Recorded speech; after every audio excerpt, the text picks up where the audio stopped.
สบายดีหมู่เพื่อนทุกคนมื้อนี้บุญมีจะมาสอนวิธีหยุดการอัปเดตของ Windows เนาะโดยใช้โปรแกรมง่ายๆเนาะคลิกเดียวอยู่นะไฟบูฮู้แนะนำให้เบิ่งนะเขาก็มาเข้าอันนี้เลยเนาะเข้าเบราว์เซอร์ลิเน็ตเนาะจะเป็นตัวนี้ก็ได้หรือว่าเป็นตัวนี้ก็ได้เนาะตัวมากับ Windows อะไรตัวนี้ตัวโคมก็ได้เนาะเขาเข้ามาที่อันโคมเนาะสมมติเราเข้าโคมเนาะเขาก็มาเสิร์ชหาเนาะหาโปรแกรมเนาะโปรแกรมเนาะชื่อว่าวินเนาะเสิร์ชไปแบบนี้เลยเนาะวินสต็อปอัปเดตหรืออัปเดตสต็อปยังก็แล้วแต่เนาะเสิร์ชไปรถเนาะเสิร์ชไปเลยเนาะวินสต็อปอัปเดตนี่เนาะเสิร์ชไปเนาะเสิร์ชไปแล้วมันจะมีนี่เนาะเว็บไซต์ตัวนี้เลยเนาะ win update stop เนาะ .com นี่เนาะเข้าไปกดเข้าไปเนาะกดกึ๊กเข้าไปเนาะ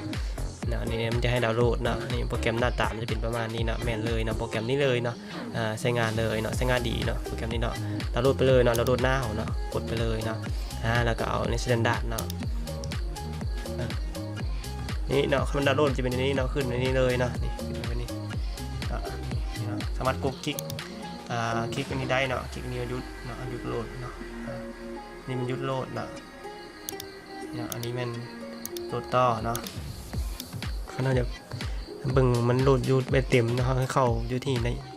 แจนี้เนาะจะเข้าแจนี้แล้วกดที่ดาวน์โหลดเนาะตึ๊บเนาะมันก็จะเห็นกำลังโหลดอยู่นะ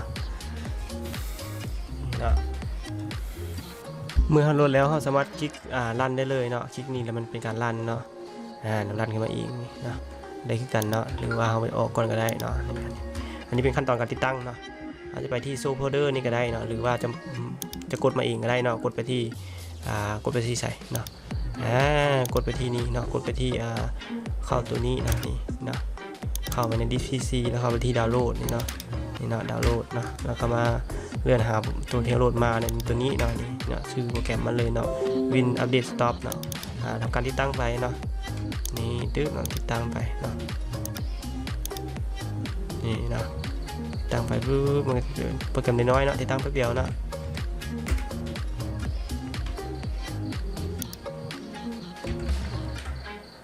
นี่นะจบแล้วนะจบแล้วเราสามารถ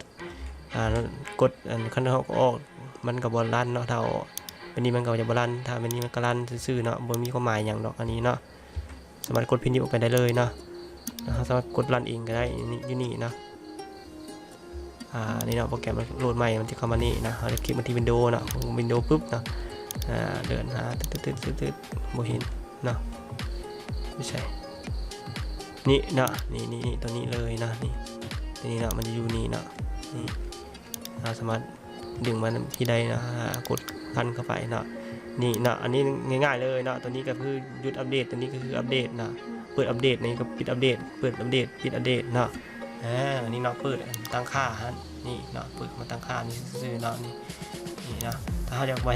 กให้มันอัปเดตเนาะอัปเดตมาแล้วมีปัญหานั้นปัญหานี้เนาะคอมค้างคอมบั๊กคอมนั้นคอมนี้เนาะเราก็ต้องปิดไว้เลยปิดตัวนี้เนาะถ้าเขาจะเมื่อใดเขาจะเปิดเขาก็มากดตัวนี้เนาะเปิดมันจะเป็นสีเขียวนะแล้วเขาเปิดเนาะนี่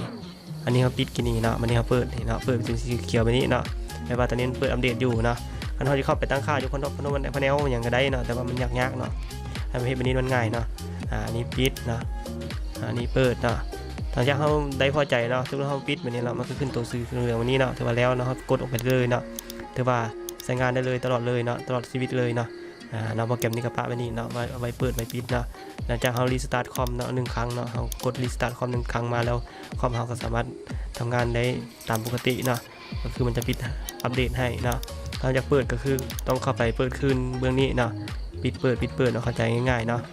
อันนี้เปิดอันนี้ปิดอันนี้เปิดอันนี้ปิดเนาะง่ายๆเดียวเนาะอันนี้แหละประมาณนี้เนาะคลิปนี้ก็วิ่งอย่างไรเนาะขอขอบใจ